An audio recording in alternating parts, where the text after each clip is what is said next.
डर के बैठा हुआ था मैं बिन दिशा के नाव में, और खींची चली जा रही थी गहरी नदी की बहाव में। धरते नहीं था पाँव में, पूरी लाइफ लगी थी दांव में। ताने नजर आते थे लोगों के हर सुझाव में। मेरा माथा था तनाव में, बस रहता था दबाव में। फिर भी लेकर चलने लगा अपने सारे घाव में। फिर लड़ना आ गया मेरे सहवा में। मेरे दोस्त, लड़ने के लिए आना चाहिए अपने सहवा में, ठीक है। चलिए आज हम लोग क्लास की शुरुआत करते हैं यहीं से। आज हम लोग क्लास 10th का बायोलॉजी जो कि जनन चैप्टर वो पढ़ेंगे। इस क्लास के अंदर हम लोग जनन के बारे में जानेंगे कि जनन क्या होता है। क्लास 10th के अंदर जो जनन चैप्टर है एक बड़ा टॉपिक है बायोलॉजी का, और इसको एक तरह से हम लोग टॉपिक वाइज पढ़ने की कोशिश करेंगे और सिस्टमेटिक वे से कैसे पढ़ना चाहिए उस तरीके से हम लोग पढ़ेंगे। देखिए, सबसे पहले हम लोग समझते हैं कि जनन क्या है। जनन को इंग्लिश में कहते हैं रिप्रोडक्शन। सबसे पहले कोई भी टॉपिक पढ़ते हैं, कोई भी चैप्टर पढ़ते हैं, उस चैप्टर में जो लिखा है, जो भी उस चैप्टर का एक टाइटल है, जनन इस चैप्टर का जो टाइटल है, इसको सबसे पहले इसके मीनिंग को समझेंगे। क्यों? आपको पता होगा कि जब भी आप कभी कोई मूवी देखने जाते हैं तो सबसे पहले आप उस मूवी को देखने से पहले उसके पोस्टर पे नज़र डालते हैं, तो वहाँ पे मूवी का नाम लिखा रहता है। उस मूवी के नाम को अगर आपका मीनिंग पता हो जाए तो आपका मूवी का आधा पार्ट समझिए ख़त्म है। बस आपको सिर्फ एक्ट देखना है। इसी तरह से कोई भी चैप्टर आपको पढ़ना है तो सबसे पहले उस चैप्टर का जो टाइटल है वो चैप्टर है कौन, उस चैप्टर के मीनिंग को सबसे पहले समझना है। अगर आप उस चैप्टर के मीनिंग को समझते हैं तो समझिए आपका चैप्टर के अंदर जितने भी पार्ट्स आएंगे सबको आप आसानी से समझ पाएंगे। इसलिए सबसे पहले आप मीनिंग को समझिए। जनन इंग्लिश में क्या कहते हैं? रिप्रोडक्शन। जनन को अगर हम देखें हिंदी मीनिंग इसका मीनिंग क्या होता है, तो जनन मीन्स क्या होता है? जन्म देने की प्रक्रिया। जन्म देने की क्रिया,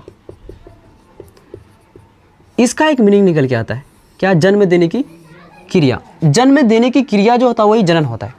लेकिन ये एक बायोलॉजिकल प्रोसेस है। जनन क्या है? बायोलॉजिकल प्रोसेस है। हम बात करते हैं जनन का, तो जनन का सबसे पहले हम मीनिंग की बात की कि जनन का जो मतलब होता है वो क्या होता है।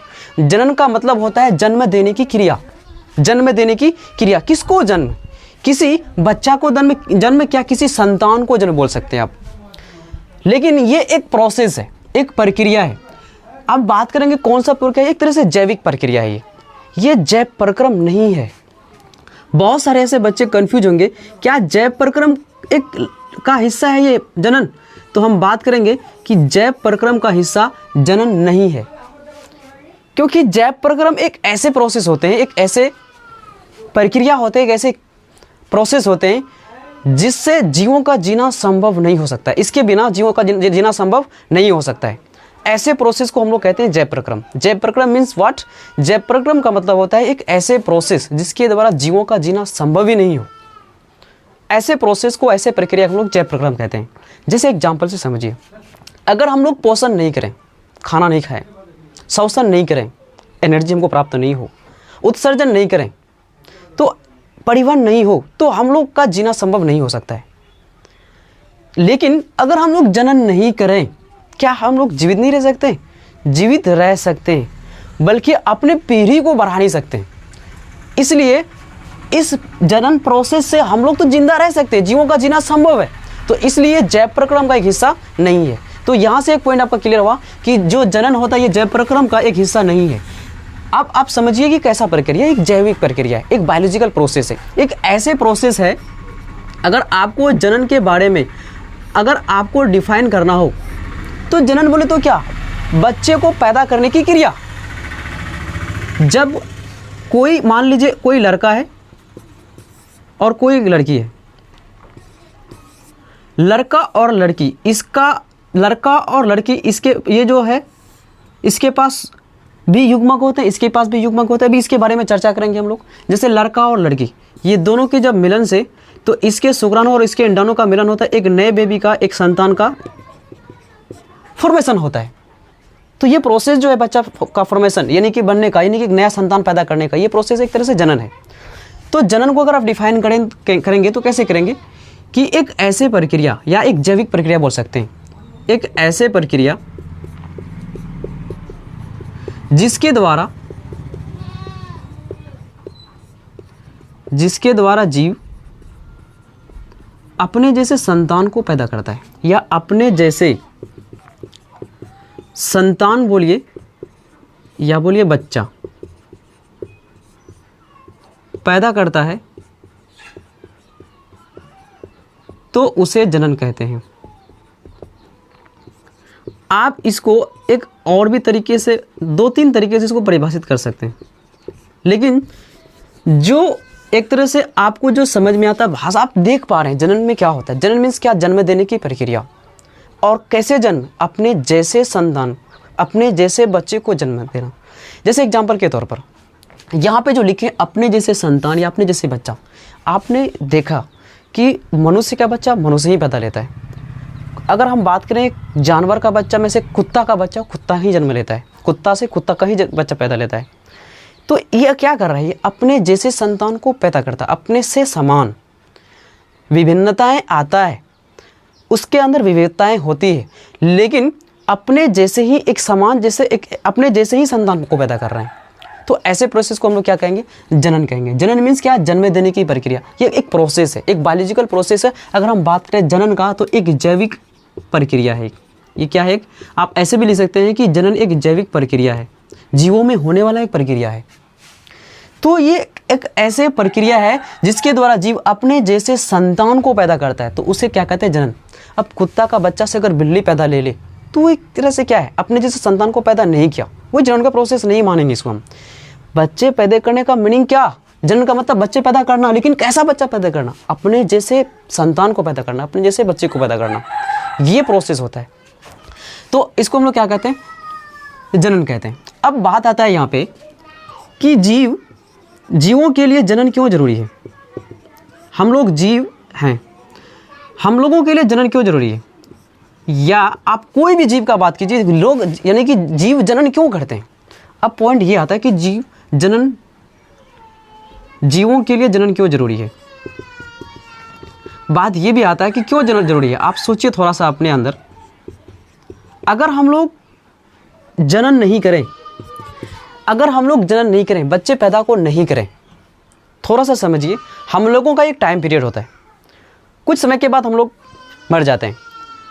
अगर इसी तरह से हर जीव अपने आप को रोक दे, जनन करे ही नहीं, बच्चे पैदा करे ही नहीं, एक टाइम पीरियड के बाद वो सब मर जाएंगे, तो क्या होगा कि इस पृथ्वी पर उसका वजूद ही खत्म हो जाएगा।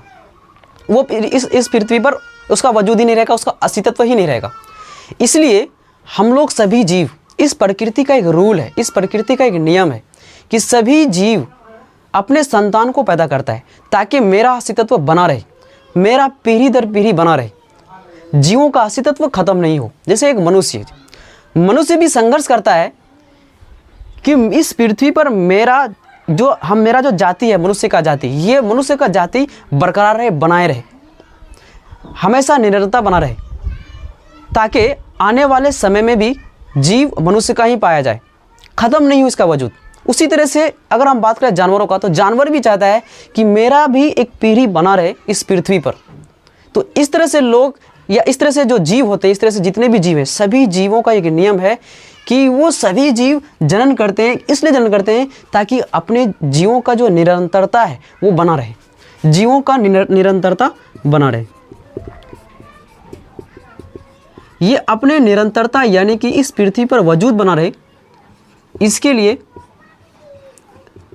जीव जो है क्या करते हैं? जनन करते हैं। अगर जनन नहीं करेंगे तो एक समय के बाद क्या होगा? अगर मान लीजिए एग्जाम्पल के तौर पर एक मनुष्य ही है, जितने भी मनुष्य इस पृथ्वी पे सब बोल दे कि अब जनन करना छोड़ देना है, बच्चे पैदा नहीं करना है। एक समय ऐसा आएगा कि जो पूरी तरह से मनुष्य जो जाति है वो विलुप्त हो जाएगा, जो इस पृथ्वी पे जो मनुष्य का जो वजूद था वो खत्म हो जाएगा।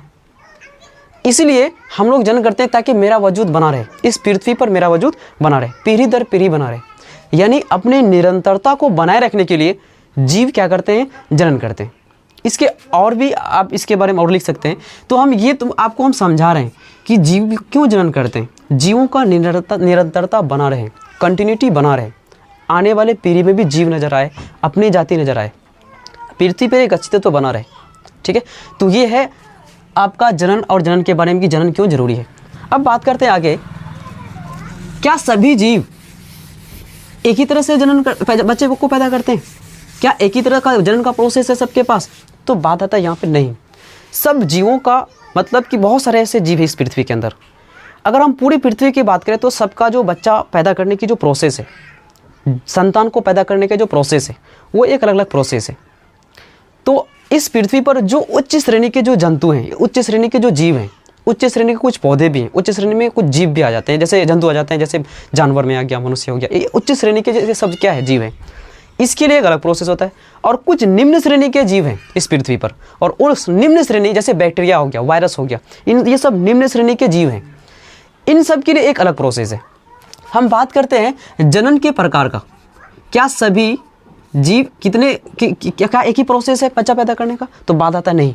यहाँ पे सभी जीवों के जो संतान को पैदा करने के जो प्रोसेस है वो अलग अलग प्रकार के प्रोसेस है। तो देखा जाए पूरी पृथ्वी पर तो जीवों के दो तरह के प्रोसेस देखने को मिलते हैं। एक प्रोसेस है लैंगिक जनन, इसको हम लोग कहते हैं सेक्सुअल रिप्रोडक्शन।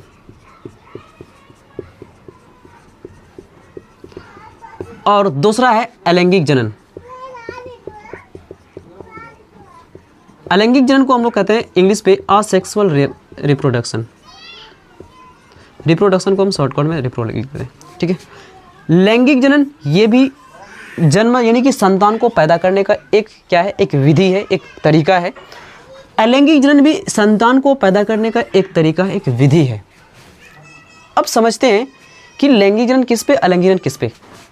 जो उच्च श्रेणी के जीव हैं जैसे मनुष्य, जैसे जानवर और कुछ अच्छे उच्च श्रेणी के पौधे भी होते हैं, तो उस पौधे और उस उच्च श्रेणी के जो जीव होते हैं उसके लिए प्रोसेस जो होता है जनन करने का, यानी कि बच्चा को यानी संतान को पैदा करने का, तो उसके लिए क्या प्रोसेस है, वो क्या कौन सा प्रोसेस अपनाता है, लैंगिक जनन। लेकिन जो निम्न श्रेणी के जीव हैं, जैसे एग्जाम्पल के तौर पर बैक्टीरिया हो गया, कवक हो गया, हाइड्रा हो गया, प्लाज्मोडियम हो गया, अमीबा हो गया, ये सब निम्न श्रेणी के जीव हैं जो हम लोग कहते हैं उसको एक कोशिकी, जो एक कोशिका का बना हुआ है, उसके लिए एक स्पेशल अंग नहीं होते हैं। तो उस तरह के जो जीव होते हैं जो एक कोशिका के बने होते हैं, जिसके लिए स्पेशल अंग नहीं होता है, हमारे लिए एक तरह से स्पेशल अंग है, हाथ है, पैर है, हर चीज़ है, वैसे उसके पास नहीं होते हैं। तो ऐसे निम्न श्रेणी के जो जीव होते हैं उसके लिए जो जन्म देने की जो प्रोसेस है बच्चे को, संतान को, वो कौन सा विधि है, वो है अलैंगिक जनन। अब समझते हैं कि लैंगिक जनन और अलैंगिक जनन में क्या डिफरेंस है। अगर हम बात करें लैंगिक जनन में, तो लैंगिक जनन में क्या होता है, इसमें दो जीव भाग लेते हैं। इसमें कितने जीव भाग लेते हैं, इस पे दो जीव भाग लेते हैं। जैसे एग्जाम्पल के तौर पर हम बात करते हैं, जिसमें इसमें दो जीव भाग लेते हैं। एक कहलाता है नर, एक मादा। जैसे एग्जाम्पल के तौर पर समझिए, हम लोग मनुष्य हैं, मनुष्य जो होता है वो एक लिंगी जीव है। मनुष्य की बात करें तो क्या है, एक लिंगी जीव है। नर जाति अलग होता है, मादा जाति अलग। लड़का और लड़की, लड़का ये नर जाति हुआ और लड़की ये क्या हुआ, मादा जाति हुआ। लड़का और लड़की ये दो अलग अलग जाति है, तो लड़का एक अलग जाति हुआ और लड़की अलग जाति हुआ। तो ये दो जाति, इसमें जो दो जीव भाग ले रहे हैं, एक लड़का एक लड़की। तो यहाँ पे देख रहे हैं कि जो लैंगिक जनन का जो प्रोसेस है, इस प्रोसेस में क्या होता है, दो जीव भाग लेते हैं, एक होता है नर, एक होता है मादा। तो लैंगिक जनन में यानी कि जो प्रोसेस है लैंगिक जनन में दो जीव की आवश्यकता होती है, एक नर का और एक मादा का। लेकिन हम बात करें यही अलैंगिक जनन का, इस पे नहीं, इस पे सिर्फ केवल एक ही जीव की आवश्यकता होती है। जैसे एग्जाम्पल के तौर पर बैक्टीरिया, तो वो सिर्फ एक ही जीव अपने जैसे ही बच्चे को हुबहू पैदा करते हैं, अपने जैसे संतान को पैदा करते हैं, अपने जैसे हुबहू। तो उसमें सिर्फ एक ही जीव भाग ले रहे हैं, जिसमें दो लिंग की आवश्यकता नहीं होती है। जैसे बात करें इस पे लैंगिक जनन में, इस पे दो लिंग की आवश्यकता है, एक नर लिंग और मादा लिंग। लेकिन अलैंगिक जनन में क्या होता है, केवल एक ही जीव भाग लेते हैं, केवल एक ही जीव भाग लेते हैं। और इसके बाद हम बात करें लैंगिक जनन में, अभी इसके बारे में हम थोड़ा सा बेसिक डिफरेंस दे रहे हैं, इसके बाद में हम लोग करेंगे इसके डिफरेंस को, यानी कि अंतर को बताएंगे। लेकिन आपको फिर भी समझना है लैंगिक जनन के और अलैंगिक जनन की शुरुआत में भी ये क्या बेसिक डिफरेंस है इसके अंदर। अगर हम बात करें लैंगिक जनन में, लैंगिक जनन में युग्मक की आवश्यकता होती है, इसमें युग्मक की आवश्यकता होती है। अब बात करते हैं क्या युग्मक होता है। इसके बारे में जिक्र करेंगे, लेकिन समझिए फिर भी हम बात करें, इसमें दो जीव भाग लेते हैं, एक नर एक मादा। आपको पता है क्या कि नर के पास जो युग्मक होते हैं वो शुक्राणु होते हैं, और मादा जो होता है उसके पास जो युग्मक होता है वो क्या होता है, अंडाणु होता है। जब ये शुक्राणु और अंडाणु आपस में फ्यूजन होता है, मतलब आपस में मिलते हैं, इससे नर से निकला हुआ शुक्राणु और अंडाणु जब दोनों मिलता है तो निषेचन का प्रोसेस होता है, जहाँ से गर्भ ठहरता है और बच्चा पैदा होता है, बच्चे का फॉर्मेशन बनता है, उसके बाद बच्चे पैदा लेते हैं। तो यहाँ पे शुक्राणु और अंडाणु ये क्या है, मनुष्य में देखिए, जैसे एग्जाम्पल के तौर पर मनुष्य में लड़का और लड़की, तो लड़के में शुक्राणु बनते हैं, लड़की में क्या होते हैं, अंडाणु बनते हैं। तो शुक्राणु और अंडाणु का जब मिलन होता है तो निषेचन होता है, दोनों मिलने के बाद उसके बाद गर्भ का प्रोसेस होता है, उसके बाद शिशु का फॉर्मेशन, शिशु बनने का प्रोसेस होता है, उसके बाद जन्म देने की क्रिया होता है। तो यहाँ पे शुक्राणु, ये लैंगिक जनन में क्या होता है कि युग्मक की आवश्यकता होती है, बिना युग्मक बच्चा पैदा हो ही नहीं सकता है। मनुष्यों में एक उम्र के बाद युग्मक का निर्माण होता है। जब लड़का एक सही एज पे हो जाता है तो उस सही एज में क्या होता है कि उसके पास युग्मक का निर्माण होता है। जब वो जवान हो जाता है, जिसको आप लोग कहते हैं, जवान होने के बाद क्या होता है, उसके शरीर के अंदर अलग अलग प्रकार के हार्मोन रिलीज होता है। उस हार्मोन से क्या होता है कि युग्मक का बनना शुरू हो जाता है, शुक्राणु का निर्माण होता है, अंडाणु का महिलाओं में निर्माण होता है। शुक्राणु और अंडाणु जब पूरी तरह से परिपक्व हो जाता है तो इस तरह का प्रोसेस वो जनन के लिए, वो यानी कि जनन के लिए वो एक तरह से परिपक्व हो जाता है, वो जनन का प्रोसेस को अपना सकता है। जब जनन का प्रोसेस अपनाएंगे तो शुक्राणु और अंडाणु जब मिलेंगे तो एक नए बच्चा का मतलब जन्म दे सकता है वो, ठीक है। तो ये लैंगिक जनन के प्रोसेस में क्या होगा, युग्मक की आवश्यकता होती है। लेकिन यही बात करें हम अलैंगिक जनन में, इसमें युग्मक की आवश्यकता नहीं होती है, युग्मक की आवश्यकता नहीं होती है। अगर हम बात करें इस पे, जैसे मान लीजिए एक बैक्टीरिया है, कोई बैक्टीरिया है, इस बैक्टीरिया से कोई नया जीव बनना है, तो ये अकेले में क्या करता है, ये अपने में ही, अपने शरीर से ही कोई दूसरे जीव को पैदा कर देता है, अपने जैसे संतान को पैदा कर देता है। तो इसमें युग्मक का आवश्यकता है नहीं, क्योंकि इसमें दो जीव भाग ही नहीं ले रहे, इसलिए इसमें युग्मक की आवश्यकता नहीं होती है। और इसमें बात करें तो युग्मक की आवश्यकता होती है, क्योंकि इसमें दो जीव भाग लेते हैं, दो लोग पार्टिसिपेट करते हैं, एक नर और मादा। तो नर का अलग युग्मक होता है, मादा का अलग युग्मक होता है। नर और मादा के युग्मक जब मिलते हैं आपस में, इसके लिए हम लोग चर्चा करेंगे कि जब मनुष्यों में निषेचन पढ़ेंगे तो तब उसके बाद पढ़ेंगे हम लोग कि निषेचन में जो जनन का जो प्रोसेस है, मनुष्यों में जो निषेचन होता है, बच्चा देने के जो यानी कि जो तरीके हैं, उसमें क्या क्या प्रोसेस होता है, शुक्राणु क्या होता है, अंडाणु क्या होता है, ठीक है, खुल के हम लोग बोलेंगे। अभी इतना ही समझिए कि इस पे युग्मक की आवश्यकता होती है लैंगिक जनन में, अलैंगिक जनन में क्या होता है, युग्मक की आवश्यकता नहीं होती है। अगर हम बात करें इसके बाद लैंगिक जनन से क्या बेनिफिट होते हैं, क्या हो जाते हैं, क्या होते हैं और स्पेशल, तो लैंगिक जनन में एक अलग तरह के गुण आते हैं जीवों में। जैसे एग्जाम्पल के तौर पे समझिए, जैसे कोई नर और मादा है, नर और मादा से कोई नया जीव बन रहा है, तो याद रखिएगा, जैसे नर के पास XX गुणसूत्र होता है, XY गुणसूत्र होता है, और मादा के पास XX गुणसूत्र होता है।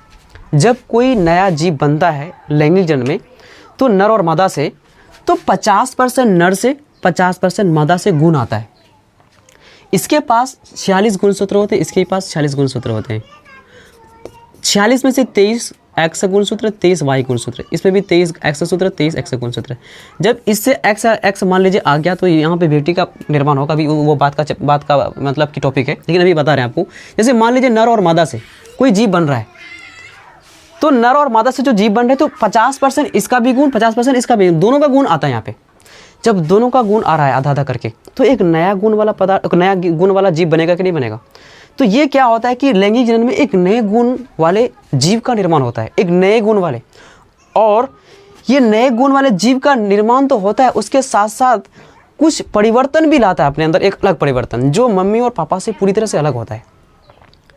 इसके फायदे हैं लैंगिक जनन से। लैंगिक जनन से क्या फायदे हैं कि एक नए जीवों का कुछ समय के बाद विकास होता है। जैसे एग्जाम्पल के तौर पर हम लोग अपने आप में देखें, हम लोग अभी विकसित हैं जिस तरह से, इससे पहले जो जीव थे हम लोगों का मनुष्य जाति, हम लोग जैसे अभी डेवलप्ड हैं ऐसे नहीं थे वो लोग।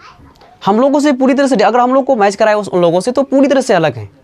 क्योंकि हम लोगों में धीरे धीरे परिवर्तन हुआ, गुणों में परिवर्तन होने के कारण हम लोग एक तरह से एक अलग तरह के जीव बन गए। हम लोग एक सर्वश्रेष्ठ गुण वाला बन चुके हैं और आने वाले पीढ़ी भी हम लोगों से एक सर्वश्रेष्ठ गुण वाला होगा, क्योंकि यहाँ पे क्या होता है, गुणों का परिवर्तन होते रहता है। अब सोचिए थोड़ा सा, क्या हम लोग मम्मी पापा के हूबहू दिखते हैं? नहीं दिखते हैं, हूबहू नहीं दिखते हैं, बल्कि एक तरह से प्रतिकृति यानी कॉपी दिखते हैं। आपको पता है कि नहीं, जैसे हम लोग अपना मैच कराए अपने मम्मी पापा से, तो हूबहू नहीं दिखेंगे, मैच नहीं करते हैं। मम्मी का पापा का दोनों का एक तरह से मिक्सिंग है हम लोग, तो इसलिए हम लोग हूबहू नहीं दिखते हैं। क्यों नहीं दिखते हैं? क्योंकि 50% का उसका भी गुण, 50% का उसका भी गुण, दोनों का गुण आया है। तो इसलिए हम लोग, जैसे एग्जाम्पल के तौर पर समझिए, अगर दो रंग को अगर आपस में घोलिएगा, क्या दोनों रंग में से कोई एक ही रंग दिखाई देगा या दोनों अलग अलग दिखाई देगा? तो आपको बता दें कि जब दो रंग को आप घोलिएगा तो वो एक अलग रंग का परिवर्तन लाता है। उसी तरह से यहाँ पे ये है कि जब दो जीव आपस में मिलकर के कोई एक नया जीव बनाता है लैंगिक जनन में, तो वो दोनों जो गुण जो उसके पास गया, वो दोनों गुण एक अलग गुणों में बदल जाता है, यानी कि एक नया परिवर्तन लाता है, एक नए जीवों का विकास करता है। और वो एक ऐसे जीव होते हैं जो उस पहले वाले जीव से एक सर्वश्रेष्ठ जीव होते हैं।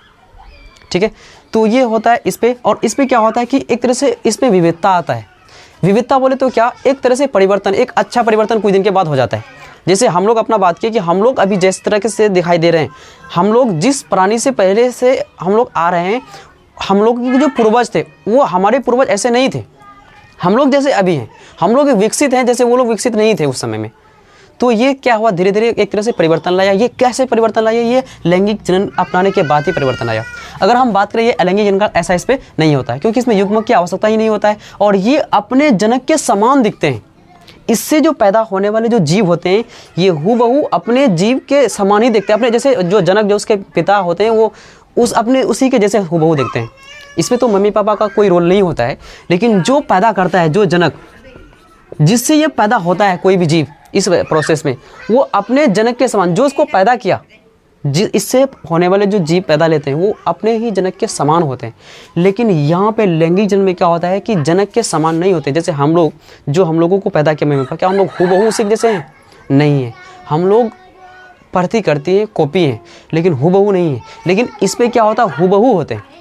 इस तरह से बहुत सारे इसके अंतर आते हैं, तो हम लोग इसको देखेंगे बाद में फिर इसके बारे में। अभी हम लोग लैंगिक, और हम ये बताएं कि जनन के दो प्रकार होते हैं। इस पृथ्वी पे जो जीव होते हैं, वो दो तरह के प्रोसेस को अपनाते हैं बच्चे को, यानी कि संतान को पैदा करने के लिए, एक लैंगिक और अलैंगिक। लैंगिक जनन के बारे में बताएं अलैंगिक जनन में कि लैंगिक जनन में जो होता है, इसमें दो जीव भाग लेते हैं, एक नर कहलाता है, एक मादा कहलाता है। और इसमें अलैंगिक जनन में क्या होता है, केवल एक ही जीव भाग लेते हैं। इसमें हम बात करें अलैंगिक जनन में, तो इसमें युग्मक की आवश्यकता होती है और इसमें युग्मक की आवश्यकता नहीं होती है। इसमें युग्मक की आवश्यकता होती है, युग्मक यानी कि नर का अलग युग्मक, मादा का युग्मक अलग युग्मक। जब दोनों युग्मक मिलते हैं तो एक अलग नया मतलब संतान का निर्माण होता है, एक नया संतान पैदा बनते हैं, उसके बाद एक नया संतान पैदा लेते हैं। ठीक है, और इस पे क्या होता है, लैंगिक जनन में एक अलग तरह का विविधता आता है, मतलब कि अलग अलग तरह के, मतलब क्या होता है कि गुण लेकर के एक नया जीव पैदा लेते हैं, लेकिन अलग गुण वाले। लेकिन लैंगिक जनन में ऐसा नहीं होता है। तो ये सब एक तरह से बेसिक डिफरेंस था इसका। अब हम लोग बात करते हैं लैंगिक जनन को बाद में पढ़ेंगे, सबसे पहले पढ़ेंगे अलैंगिक जनन। अलैंगिक जनन की बात करें तो अलैंगिक जनन जो होता है, अलैंगिक जनन में सिर्फ केवल एक ही जीव भाग लेते हैं और अलैंगिक जनन में भी थोड़ा सा परिवर्तन होता है।